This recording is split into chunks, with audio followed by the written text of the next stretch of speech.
If I watch you, I'm gonna start doing that. It's contagious.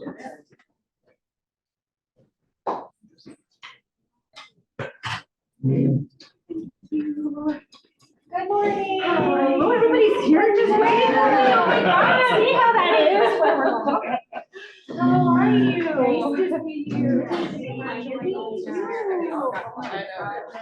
are you?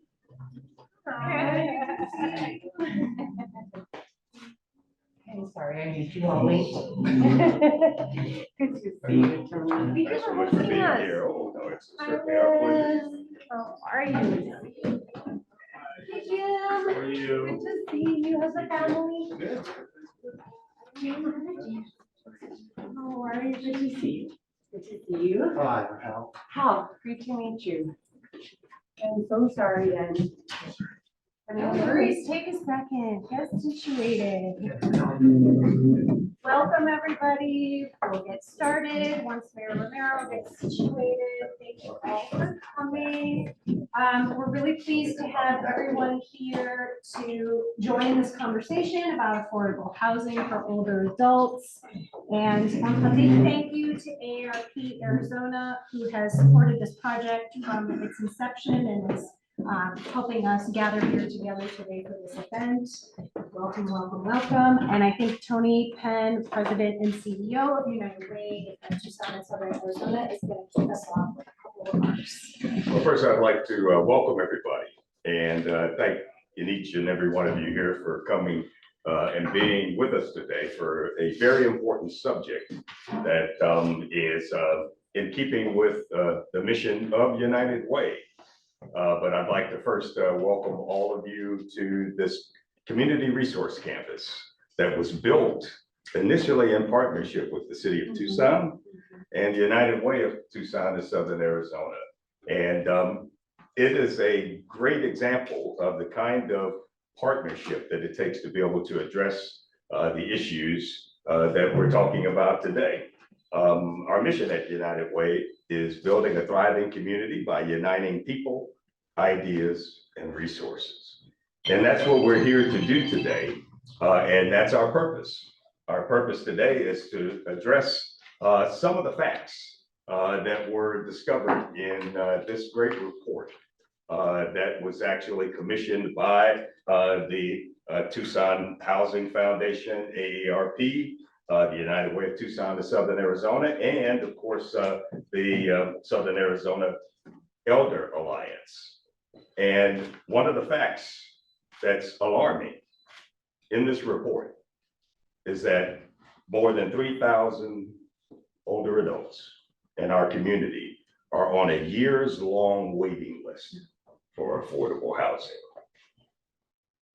And that's a challenge for all of us.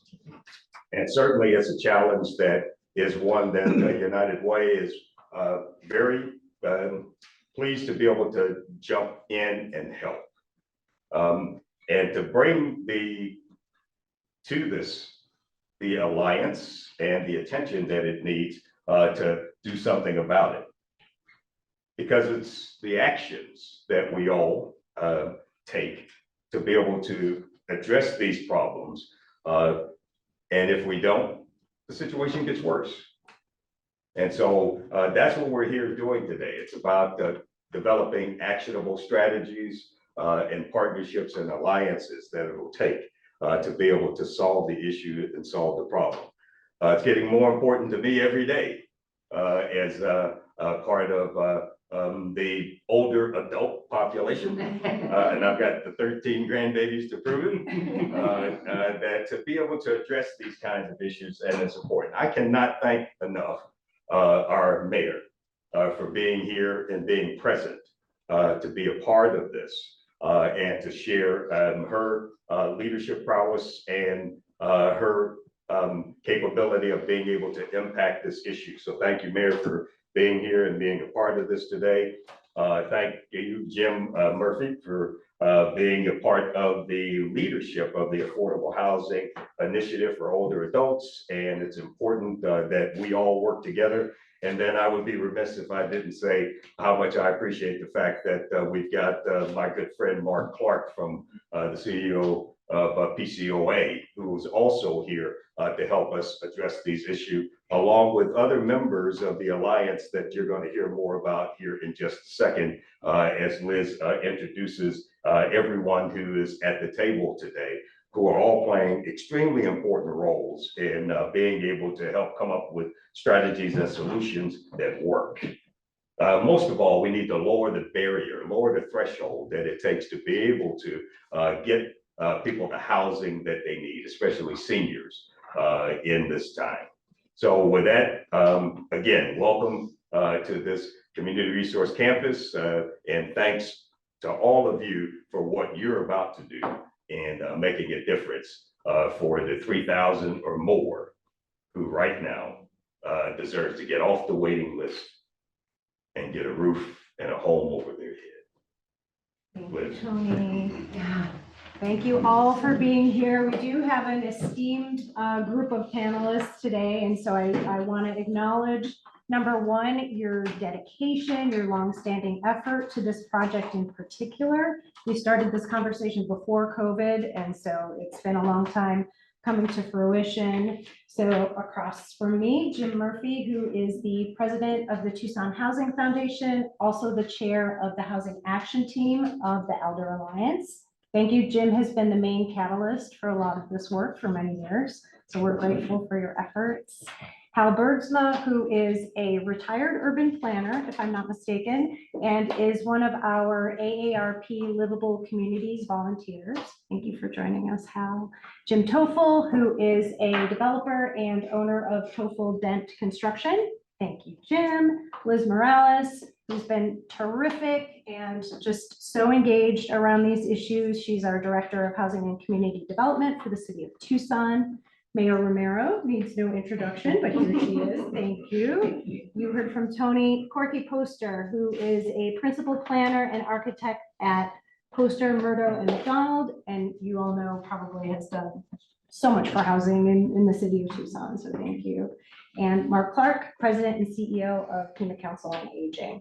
And I'm Liz Cozzi. I am the AVP of Community Development here at United Way of Tucson in Southern Arizona, and I have the pleasure of overseeing the Elder Alliance and have been involved in this work for a few years now. So Mayor Romero, will you share some remarks? Thank you so much, Tony, for hosting us. United Way really does incredible work in our community, and it's from 0 to 85 plus, right? That's the work that you do, and you do it so well. The entire life cycle of individuals in terms of support and resources to by United Way. All of the partners that got together to do this affordable housing for older adult strategy, especially Tucson Housing Foundation, AARP, United Way, and the Elder Alliance. And all the people that do the incredible work are wonderful, incredibly smart and talented. Liz Morales, really the city of Tucson is lucky to have such genuine people working in positions of leadership in the city of Tucson. I can honestly say that Liz brings her heart and soul, besides her incredible brain, to the table in service to the community, many times the most vulnerable community members in Tucson. So, you know, I remember we worked many years ago, maybe about 20 years ago, we worked with Pima Council on Aging. This was way before I got elected, just, you know, doing public service. And we partnered up with the Tucson Latina Action. I don't know if you remember this, it was way before you were at PCOA. It was a campaign to inform residents about affordable housing and services for elderly, and our tagline was, what was it? It was becoming old. If it's not your problem, it will. Something like that. Aging, if it's not your issue, if it's not your issue, it will. We have plans. So really it is an issue that everyone, either if they're not thinking about it now, they will. And for our family, you know, I have a parent, a mom that is 90 years old and really was living on fixed income. And thank goodness she was on a waiting list for Lalo Guerrero to live in Lalo Guerrero. They had a home in Arivaca. They become, for us, for their children, for my parents, we started getting very worried because they were getting elderly. They couldn't live in a rural community, so they got in line for an apartment at Lalo Guerrero, and we wanted them to be independent as much as they possibly could. My dad passed away 6 years ago, and soon after that, we had to bring mom home with one of us. Thank goodness, one of my sisters is a nurse and had a room for her.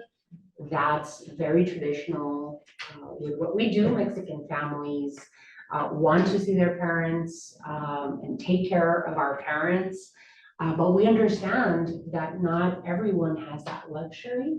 So we have to, as I see it, the city of Tucson has to be part of the solution for providing a healthy, safe place for older adults to be able to live in at every spectrum of housing. And so just wanted to talk about the trajectory of the work that we've done in the city of Tucson to respond to affordability, housing affordability, especially for older adults. That has always been part, at least I can say for me, of the guiding principles of serving our community, right? Taking care of our most vulnerable. And that's at every spectrum of age. And older adults, many live with, you know, Social Security income, very limited income. And one of the things that we've done in the city of Tucson under my leadership as mayor is that, I remember I had this conversation with Liz, we don't have an action plan, a strategy for affordable housing in our community. When did I ask you for us to put together a HAS plan, Liz? Was it last year? It was early last year. Early last year. And I'm like, Liz, even businesses know these, right? If you don't have a plan, a business plan, how are we going to get to goals? So I went to Liz, and it was an incredible amount of, incredibly fast, that Liz and her team put it together, the housing affordability strategy for Tucson. And in there, we delineated and defined the goals of creating affordable housing in the city of Tucson. It is a phenomenon that we see throughout the country, the lack of affordability for families and seniors and everyone in between. And so we felt that having a bold, proactive plan with goals was the way that we needed to go. We created the HAS plan, and from the HAS plan, we've passed many of the goals that we put in writing. And one of them was, you know, going aggressively after federal and state funds to create those opportunities. We created a development arm for the city of Tucson, so we have our own development company. So that we could also apply for low-income housing tax credits and other funds to be able to create more affordability. And then, of course, we passed the ADUs, the casita ordinance that incredibly the city of Tucson did not have. And that for us was part of the guiding principles and the goals of the age-friendly Tucson was to create density. We changed our codes, and it was a long discussion, but we came to a conclusion because casitas are not just good for intergenerational opportunities, right? I would love to be able to have a casita so that I could have my mom there. And that is happening, we're seeing that happen throughout the city of Tucson. But there's also an opportunity for renting and leasing that little space to older adults or to young families or even students that need affordability to be able to go to college. And then most recently, we passed the source of income protection, which we have been hearing for many years. Many landlords would just plainly in your face tell people, we don't take Section 8. Or, we don't take VASH, which is a veteran voucher that we use tremendously. And so the source of income protection, that's the city of Tucson has led. We're the first city in Arizona to pass such an ordinance. And it hopefully, it hopefully buffers a lot of families, individuals that need this assistance. And then the great news that we've gone after low-income housing tax credit ourselves. The city of Tucson landed its first LIHTC grant from the state of Arizona, where we're building, what is it, 63 affordable units, Milagro and Oracle, we're calling it. And we purchased an hotel motel so that we can make it a low barrier shelter. And then the land next to it, we're going to build 63 affordable senior units, Milagro and Oracle, because it is a miracle. And so, we continue building on the opportunities for affordability. Lots of different funds, as affordable housing developers know, that you have to tap into every type of fund to be able to create that affordability and that affordable housing. And so I can go on and on and on about what we want to do and what we can do, but I agree with you, Tony. We cannot do it alone. We need partners on my end, every level of government, and also with the nonprofit sector, with the development sector, with architects and planners. We need to make sure that we build affordability, and that's a responsibility that I take very seriously on the side of the city of Tucson. So thank you so much for hosting us, Tony, in United Way, and looking forward to the conversation. Jim. I want to give a little background to how this initiative started. Talk about why focus on older adults, and talk about some of the barriers and some of the recommendations in the report. And certainly thank the mayor and council for being as open and aggressive as they have been around this issue. In terms of the report, the inside back cover and page 2 give much more background to this than I have time to do today. But really, the initiative started a number of years ago when the age-friendly little community action team of the Elder Alliance was formed to work with the city in developing an age-friendly plan that the mayor and council adopted in 2019. And the mayor made mention of it, and there's a copy there. Incorporated in that plan were a number of recommendations dealing with affordable housing for older adults. Tucson Housing Foundation, AARP, and the Elder Alliance formed a partnership to further those recommendations. The summit was held in January and February of 2021. 5 two-hour Zoom meetings talking about the issue, the barriers, the best practices from throughout the country in looking to create more housing opportunities, not just bricks and mortar, but there's more than that in terms of helping older adults and housing issues. Subsequent to that, the Affordable Housing Alliance for Older Adults Steering Committee was formed.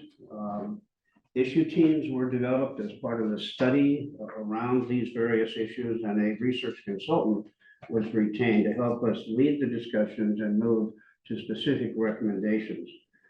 Several community listening sessions were held earlier this year during the development process to make sure that the direction the initiative was taking was in line with community expectations up to that time. Tony mentioned the 3,000 that are on waiting lists throughout the community, older adults for subsidized housing. You can see in the slide that's up there now, and it may not stay long, I don't know how long.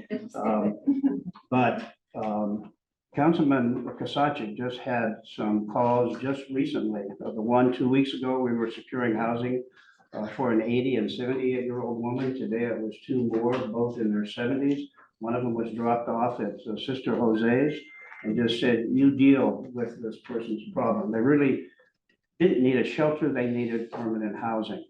So the issue, is demonstrated throughout this community on a daily basis. Some of the reasons we need to look at the older adult population, most of studies dealing with affordable housing has to do with individuals, families, veterans, homeless. Older adults are never mentioned. Most studies do not look at the issue of affordable housing through an older adult lens because they do have some unique problems and issues that other populations don't.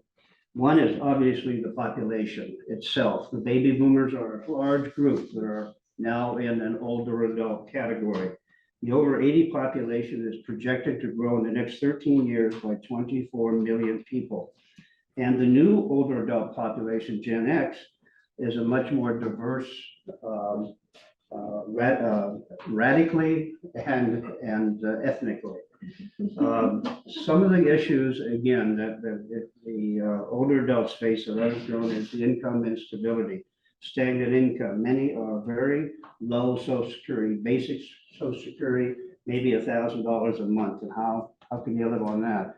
And older adults generally don't have the ability to go out and make any more income, where other populations at least have some opportunity maybe to do that.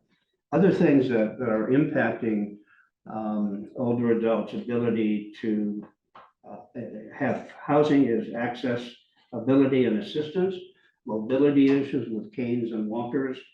Most want to age in place, and obviously not all homes are designed for that, and economically not everybody can, even though they'd like to. There's a lot of loss of social interaction. As you become older, you lose one of the partners, and you're really at risk. Transportation, a lot of older adults obviously don't drive anymore, so they're impacted in many ways.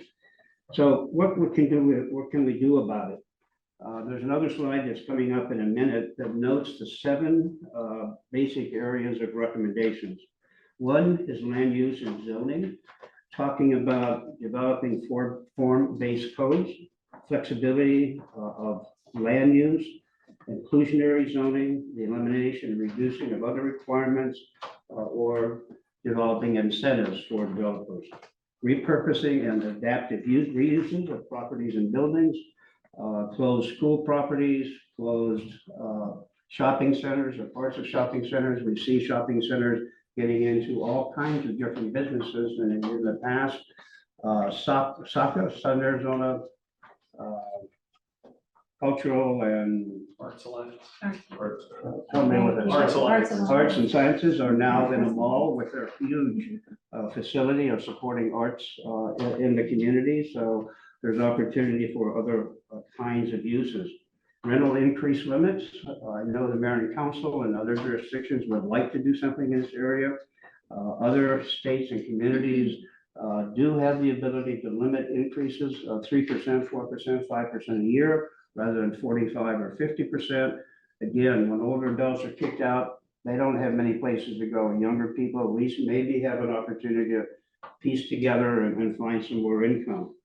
Funding is a major issue with everything, but it certainly is to construction. The mayor mentioned and Jim having to piece together so many different funding sources to try to build something. There are a lot of creative programs that we're not using, like crowdsourcing, which is very popular in parts of the country, and taking over smaller units, private foundations. The Arizona,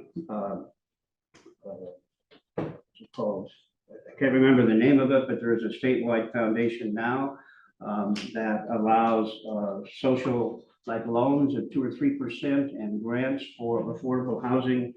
There are low interest grants, use of Recovery Act funds. There's a wide variety of things that we're not doing. Another area is having transit-oriented development, making sure that when facilities are built, they are close to transportation so that people have an opportunity to get out and move about the community. Complete streets, universal design, visibility codes are all issues that are addressed in the report with specific recommendations to try to do something in those areas.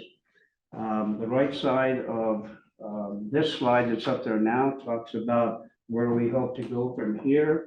The future, obviously, we need to access and much more information to inform the public. I was kind of taken back on a recent program that's coming up from the state. The Arizona Housing Coalition. The Arizona, the one that used to have an annual, now they're going to local jurisdictions. Town hall? Town hall? Yeah, Arizona Town Hall, and they have one coming up on homelessness. There's a section on older adults in there. I think it's section 23, which has a lot of good information. But on the infographic they have about elderly, they have statistics from New York from 1990 to 2000 something, talking about issues of older adults and housing. Now, how it just shows the lack of information, the lack of interest in some of these areas about older adults. This is an initiative. We found very early that we couldn't do a plan because a strategic plan, you'll identify specific things, you'll identify the resources, and you say who's responsible. We couldn't do that. So it's an initiative that we feel the recommendations are there. We now have got to move with the community in trying to develop the strategic plan and all of those recommendations and the advocacy efforts then to move it forward. So what we're going to do now is just have a discussion among the panelists that are here today, talking about the report and their perspectives, since we have a great cross-section and very few people of interest in the community, and not everybody's interest is in the same area, even though it may be within the broad area of affordable housing. So we're going to start with the first one saying, what aspects of the initiative resonate mostly with you? So we'd like each of you to comment. Somebody want to start off with that one? Well, I'll start off. I think the plan, or I should say the initiative, does a great job of answering the question of why do we need an initiative that focuses on older adults. And Jen, you've gone through some of those reasons already.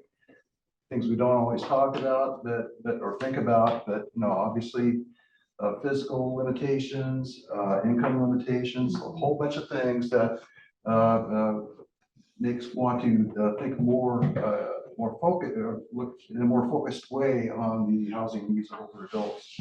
The other thing that I think sort of resonates with me is this document is not written just for the city of Tucson. The city of Tucson is obviously the biggest jurisdiction in the region, but this is really focused on the entire region, on the suburbs, the unincorporated area, and it might even be applicable to other regions in the country as well. It's sort of generic in a sense. I live in Oro Valley, and Oro Valley certainly has its own housing issues. And in fact, they'll be going through the process of updating their general plan here in the next couple of years. I intend to be involved in that process to make sure they're thinking about affordable housing needs in that community. Good. Liz? Yeah. Yes, so some of the things that really resonated for me, and again, it was an incredible effort, I have to say, to be able to work with everyone on this. One is around adaptive reuse. We have a lot of opportunities of facilities, locations, but us personally talking about Livable on Oracle, we're taking old motor court hotels and readapting things to Corky and his vision with that, and mixing it with rehabbing that and including new construction. So how do we mix in what we already have and be able to continue to add units to the area? Also around creative incentives to retain affordable units.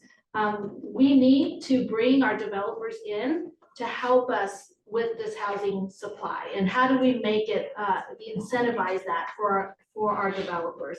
And finally, around funding, what the initiative talks about is how do we develop a regional trust fund, partnering with like managed care organizations, our hospitals, our insurance agencies, who they are, they have a population, a group of people they're serving, who they're seeing lack the housing needs that they have. And so there's incredible opportunities for partnership with them, and how we can bring them into the fold to provide that funding, to layer this funding that we need to develop more housing. And finally, really around location. I agree how regional is so important, but also we know that where people need to live is where they're close to their services, whether it's their doctors, to be able to get to food, and with their community supports, the Arts Alliance. I mean, be able to be part of the community. So, creating housing where people can access those things is so critical, and to be able to be near transportation. So those are the things that really resonated with me, Jim, around, and there's so much more in this, but those are some of those things that really were important.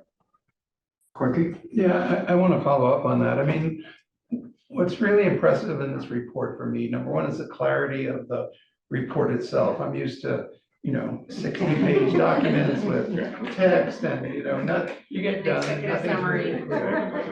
So the clarity of the diagrams and that, but the thing I think that is most resonant for me, and we'll talk more about details later on, is the comprehensive approach to affordable housing. I've been in this business for 50 years and learned that it gets pretty complex. Folks are looking for a silver bullet, like one thing that's going to make this all happen. And the diagram, this one that you put together, really demonstrates there's not one thing at all. It's multiple things, and they all have to work together. And we all have different jobs in this diagram. And people who are good at funding are not necessarily good at design, and not necessarily good at changing the zoning ordinance. So the comprehensive approach and the recognition that it's a interlocking, complex problem really does a great service to figuring out how to move forward. And it also gives everybody a job, right? It tells everybody that, they have a role to play in that diagram, and it may not be all the pieces, but if they do their one job well, then, and everyone else does the same thing, then we're really gonna make a lot of progress. And that's really what's been going on, and we'll talk about it later, but the last 3 years or so, we've made great progress on attacking very many of these pieces of the puzzle. I think that takes us in maybe to another question, and the mayor certainly opened it up in the things that the city has completed or has approached. So let's talk about it. It's not all bad. So we want to talk a little further about some good things that have happened in the last couple of years towards some of these goals. They may not have, completed it yet, but talk a little bit more about what has happened. Jim, I'll start just by, again, I say having a mayor like Mayor Romero makes my job very easy, because a lot of direction, and the mayor and council unanimously always are supportive of how do we do more housing. And because of that, we've been able to make some real leaps and bounds around this. One is around some significant investments with our recent American Rescue Plan dollars, investments in housing, in acquisition, because we know this is a long-term game in that we need to develop housing. And so, acquiring property so that we can continue to build has been a major investment by the city of Tucson. We did a lot of work as a city around doing some overlay where we could do some incentives for private developers to say, provide us, if you commit some units to affordable housing, you can go higher. And some of that work. The expansion of the impact fee waiver. That is a way for developers to cut costs. Jim has told me it's expensive to build housing. And so how do we cut costs for those that are doing affordable housing? So we were able to not only bring in that waiver for for-profit developers, but we also increased how much they can get. And the mayor mentioned the source of income protection, again, trying to create more options and opportunities for people regardless of how they paid for their rent. And finally, I do want to say how much good work came out of the eviction prevention realm, ensuring that we got funds out to people through the pandemic to ensure that they stay in housing. One of the important How things. much funds did we put out? 65 million. $65 million. Yes. And it was impactful and it kept people in their homes. And so I think the preservation of and helping people not be displaced has been one of the biggest efforts, I think, as a community that we've really been able to make. And I think we ought to compliment Liz when she came here. There were many apartment complexes that said, I don't want to deal with the city anymore because I'm not getting paid. And that was a major issue of many apartments not taking Section 8 vouchers as payment. And Liz and her staff have really cleaned that up and made a lot of progress in that area. Jim, she mentioned you in terms of some of the things that are happening last couple of years. You want to comment on Sure. that? So, it's interesting. The last couple of mayor and council meetings I've been to, when you listen to the call to audience, housing affordability is one of the biggest issues we have right now as a community. And the thing that was really impactful of this report for me is kind of the look ahead. And it says, we know we have a problem now. When you look ahead and you see that the number of aging citizens is going to grow by almost double, and their benefits, the Social Security benefits, the retirement plans, pensions are going to be reducing. It doesn't look good. And so I think having these plans in place is a good thing looking forward, because we have a housing affordability issue now, but if not addressed, is going to become a housing crisis. And I tend to work at a state level. I love Tucson. I'm a Tucsonan. Family's been here for a long time. I think Tucson's a great place to live. But at the state level, we have a shortage of 144,000 affordable housing units in the state. And Arizona is a very attractive place to live, and we continue to have a lot of people move here, and which is great, but it doesn't help with our housing affordability. And to address this, as Corky said, it's a very complicated issue, and it takes really coordination at a federal level, at a state level, at a county level, at a city level, and at a local level. And I think by working together, there's a tremendous amount of goodwill in the state to make these deals happen. And I think there's a lot of misconceptions out there about affordable housing. There's a lot of there's a stigma that a lot of people have about, we want affordable housing, just not next to me. And the people who are most against it are usually the ones that speak up. And I think what needs to be realized is that affordable housing, in a lot of ways, is built to a higher standard than market rate housing. It's sustainable, it's green. You look at a project, you can't tell it's an affordable housing project, especially if it's being properly managed. And it can bring up property values. It can bring up an entire neighborhood where you have neighborhoods which are being neglected and are run down, and you get a project like that, and then all of a sudden people start looking at it and say, hey, maybe we should also be looking at reinvestment. I think as an example of that is the Newport Rodeo project on on Prince and Stone.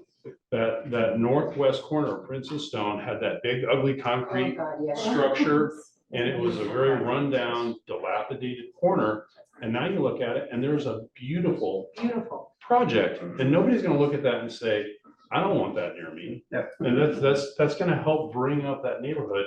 And so, I think one of the things that the affordable housing community needs is more support of people standing up and say, yes, YIMBYism is a new term I heard. Yes, I want that in my backyard, because it does help, bring up communities, and it's critically important for us. Tony? So Jim, and thanks, Tom, for what what you just shared, because that's really crucial and critical. And that's why, Jim, we're so pleased to be a part of this and to bring attention to it today. Because this is an opportunity to be able to, first of all, maybe avoid the tsunami that you just mentioned, because a potential doubling of the housing needs in the senior population is not just a crisis. It could be a catastrophe. And so now's the time to talk about it. Now's the time to plan for it. And certainly, I think when I look at this, what we produced and what was produced here, to take a look at this complex enterprise, because that's what it actually is. When you think about the solution that's going to be necessary to be able to address this. But Jim, I want to go back and say, how do we leverage some of the success stories that we just heard about? And how do we highlight those so that we can change the perception of not in my backyard? And so that's what I would like to be as part of the solution that comes out of a summit like this and an opportunity like this, is that we talk about how we leverage that and some of the successes that the city has already experienced. How do we leverage that? How do we bring more of the business community alongside of us to be able to understand that this is also an economic development issue? This is a business issue, okay? Because our talent pool still remains too shallow in Tucson and Southern Arizona. And how do we attract the talent that we need? They're not coming alone if we're going to attract them here. They bring family with them, okay? And those families are not just singular because they have parents and older adults who possibly come with them. The zoning for that casita might be the just solution that it takes to be able to attract that talent and make a difference. I'm gonna we have two more questions, and I'm gonna kind of combine them because it fits right in with what you just brought on the table. And that one is, what should the community members be focused on? And two, what actions can the public take? So I think we're at that point of talking about how do we begin to try to implement some of the recommendations in the initiative, and how do we bring focus to that in order to gain more feasibility that they're going to be addressed. And Mark, let me ask you a question, because go back to something about things that have happened recently. PCOA jumped on the opportunity of some issues that were raised during the summit in terms of house sharing.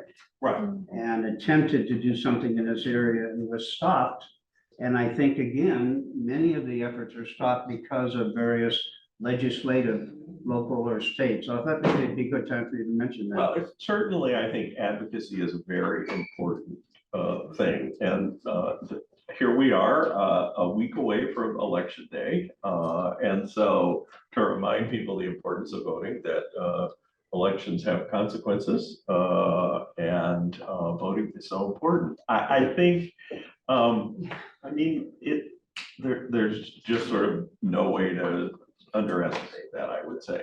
Whether it's related to, I like to actually use the acronym OK in my backyard, OKMD, as opposed to that. Actually, I remember that from days when I was working in planning here in Tucson around services for folks experiencing homelessness. So that was one that we used, that phrase. In fact, I think I have a button on it. So, you know, density is a huge issue. In order to be able to really do this kind of work and support, we have to have density. And I certainly remember even during the ADU debates and conversations, questions about the density issues coming forward.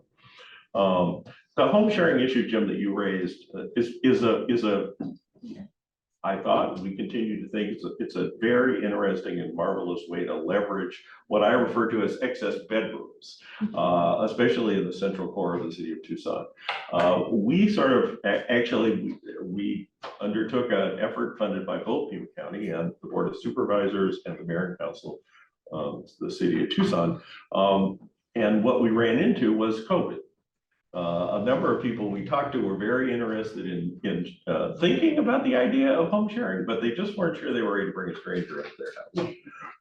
And so we have more work to do on that. Time will help with that. The other challenge that we have seen is related to the Tenant Landlord Act. Specifically, there's a number of different kinds of home sharing.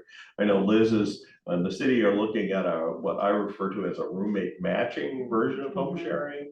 We were looking at a different model, and the questions of evictions, what happens when something doesn't work out and somebody doesn't want to leave, when maybe, somebody like my late mother, who did bring people into her house, she was able just to shoo them away and they left, but that's not always the case. And so how do you deal with some of those challenges? So we're active already trying to see what sort of statutory changes might be possible in order to create maybe a different class of tenancy, not to reduce people's tenants' protections, but how do we deal with that? That's an issue. So the other thing, which I would be remiss if I didn't talk just a minute about, is the issue of the role of social and health supports in affordable housing, especially for older adults. The Mayor and Council in the fall, the first fall of the pandemic, the fall of 20, came to us and asked us if we could stand up a grocery shopping program. And amazingly enough, they awarded us, they offered us ultimately $650,000 to do that. Needed to be spent between August and December. And we were able to actually spend a little more than that.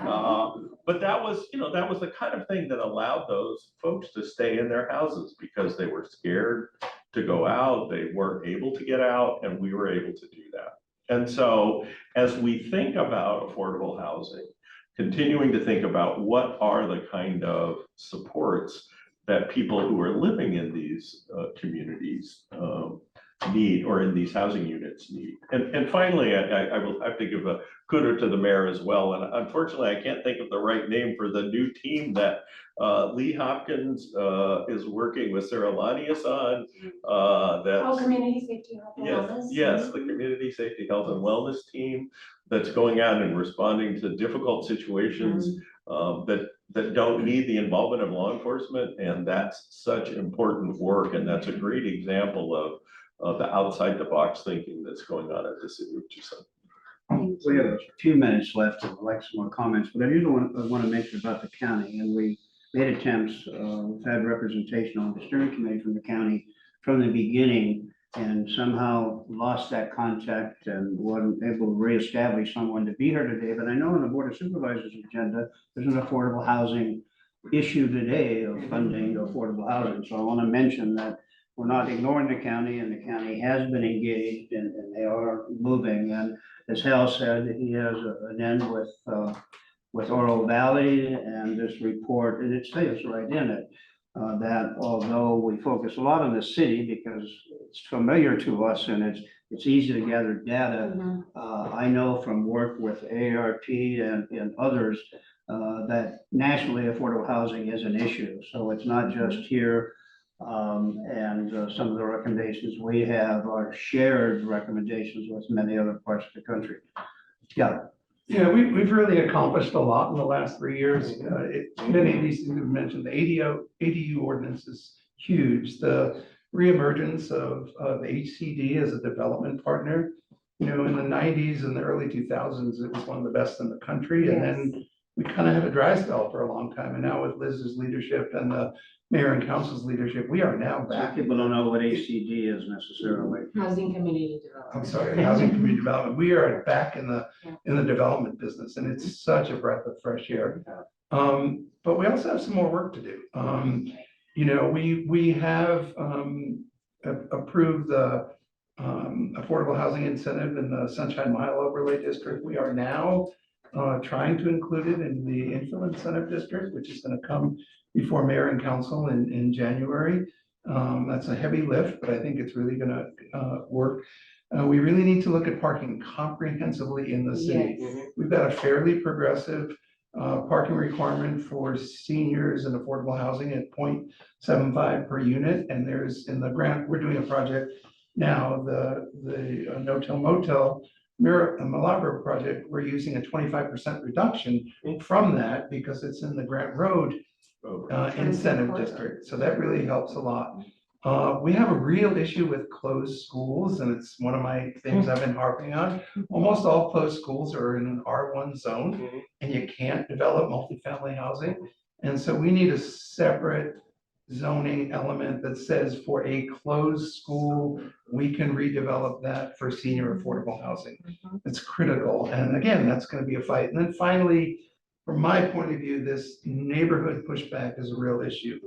It got ugly in the accessory dwelling unit, and it got ugly in the Sunshine Mile. And what frustrates me, honestly, is all of those neighborhoods think they're progressive. If you go to them and say, they're in favor of this, in favor of that, in favor of this, except when it comes to infringe 1% on their privilege, and then all of a sudden, they're not progressive anymore. And that's the work we have to do. We have to go into neighborhoods and say, look, here are the big things you say you want to accomplish.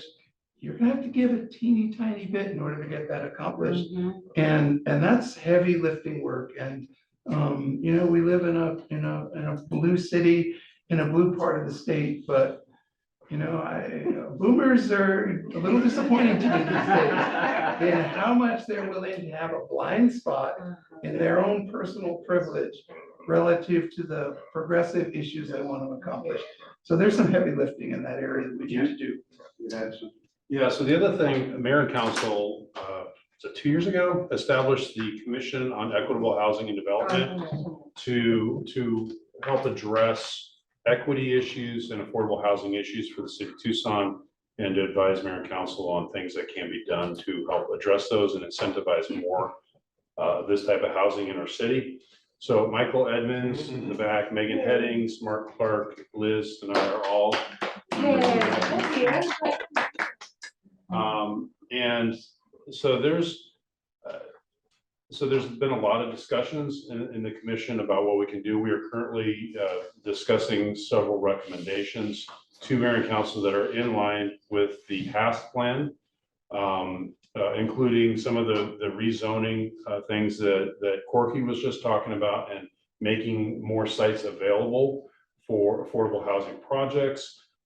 Funding is critical. And so I've actually been in discussions at the state level about using some of the excess ARPA funding and some of our state's surplus budget to go towards affordable housing projects moving forward. One of the things on the HAST plan that is being discussed in the commission is the potential of a bond initiative for affordable housing. Both Phoenix and Flagstaff are currently, they have bond proposals that they're talking about putting forth on the ballot. And, you know, given the situation that we're in right now, if that's something that we're able to make happen in Tucson, I would really love to see the public support on that, because it does take a lot of sources and to get these projects done and to keep the rents affordable. I do think, excuse me. Go ahead. I think, I mean, the soups are, the board of supervisors right now are putting their restructured housing, membership of their restructured housing commission on, I know it's being worked on. I've actually been communicating with people about it. So I think it really is a great opportunity for us to bring the two jurisdictions together. Well, actually, a whole bunch of jurisdictions. Excuse me, I didn't mean to leave out Oro Valley or Arena, where I live, or now for 2 months, or Marana. The whole, but all of those jurisdictions together. I mean, these clearly are problems everywhere. On that note, Mark, as a mayor, what I see maybe others see something differently, but what I see is that because it is my priority and that of my colleagues on the council, we've had incredible leaps and bounds type of progress in the past 3 years on the issue of affordability, and that's because me and my colleagues on the council have made this a priority. It is part of our guiding principles when we put together how we were going to spend the American Rescue Plan dollars. We've only an unsheltered housing first program, in our housing first program, we put in more than $10 million. As Liz said, $65 million into eviction prevention. I think we've made available more than $25 million so that we can purchase land to build affordability. We created the Equitable Housing and Development Commission immediately when we got elected because we had our housing commission was dormant for many years. You know, transitory, when you asked about what we all thought about this initiative, is I was really surprised how aligned it is to the work that the city of Tucson is doing with Complete Streets. We passed that years ago, and it was an initiative that I brought to the council when I was a council member. Repurposing and adaptive reuse is something that we have facilitated. Land use issues, which we talked about, R1 zoning, not allowing schools to do senior housing in. The ADUs, as Corky said, was a huge push because, as we heard, you know, many neighbors didn't want it in their backyards. But we've had to, through educational efforts, through just political will, been able to push all these issues. Transit-oriented development is something huge for me because I believe in transit and in providing transit services for our community, especially seniors that you know, need affordable transit services in our community. So I really see how much of what we've done in the past 3 years in this initiative and how aligned it is with the city of Tucson. What I would recommend in steps to move forward is that we also bring these initiatives and plans to the Board of Supervisors so that we can come together and talk about the big societal issues, right? These are societal issues, the unsheltered and senior affordable housing, and so many other issues that our community is seeing and communities like Tucson throughout the country are seeing. Behavioral health, substance use disorders, all of the big issues, we really need partners, and Pima County has to be a good partner in all of this. So the state of Arizona, I agree, we have to ask the state of Arizona to be a good partner in affordable housing and creating a housing trust fund that I've heard Jim talk about before to the state. With those ARPA funds, with those federal funds that came to the state of Arizona and are not being used, we need to ask the state of Arizona to step up and help. And so we've received incredible investments from the federal government. And so we're living in a very precarious time that has silver linings. As a mayor, I had to preside over a global pandemic that highlighted and exacerbated a lot of the societal issues that have been ignored for decades before me. But yet we, you know, have had the opportunity as a mayor to receive millions and millions of dollars in federal funds. And that's why we need to put them to work for long-term investments that will be good for generations to come. Transformational investments. And that's what we've been doing at the city of Tucson. We've been getting a lot of things right. We just need to make sure that we bring the appropriate partners to help us further the work that we're doing. Yeah, I might mention that we have distributed the initiative to members of county manager and members of the board of supervisors, to the mayor and town councils throughout Pima County. And I think this is a good place to kind of move forward. We promised about an hour, and I don't want to infringe more on people's time. We know what the issues are, and we suggested a number of solutions that are not unique, that most everybody at the table share. So I think we need to put into action. So we're calling, we're establishing a meeting of stakeholders on December 1st. All of you will be invited, as well as a number of others, and we'll try to get individuals from the state and other partners. We envision 25 to 30 for a fairly good session in looking at the specific recommendations and talking about how can we develop a strategy to implement it, who are the best to be at the table to implement and advocate for these changes. So we're looking for this initiative not to sit on the shelf, but to try to move it forward. So you'll be hearing much more about it, and you're right. Everybody has said it's the partnerships, it's the holding of hands, but we've got to find out how to engage the business community, how to engage the community at large to understand the issues and be part of the solution. So we thank everybody today for their participation, and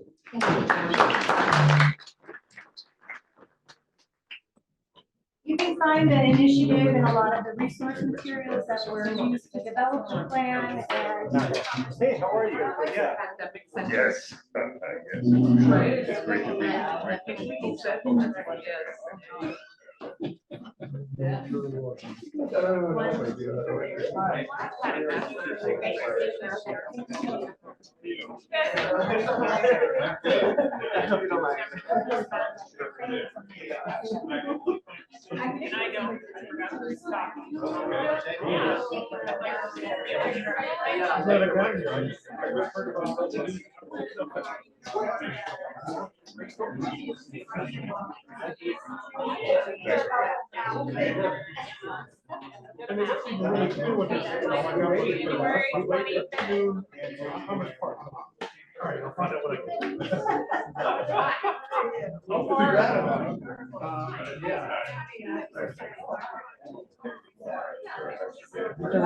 Thanks.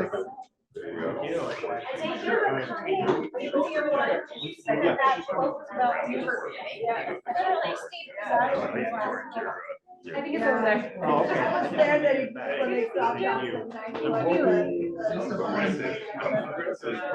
worst thing about the ADUs,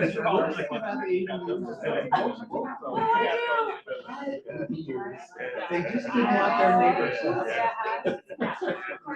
They had their own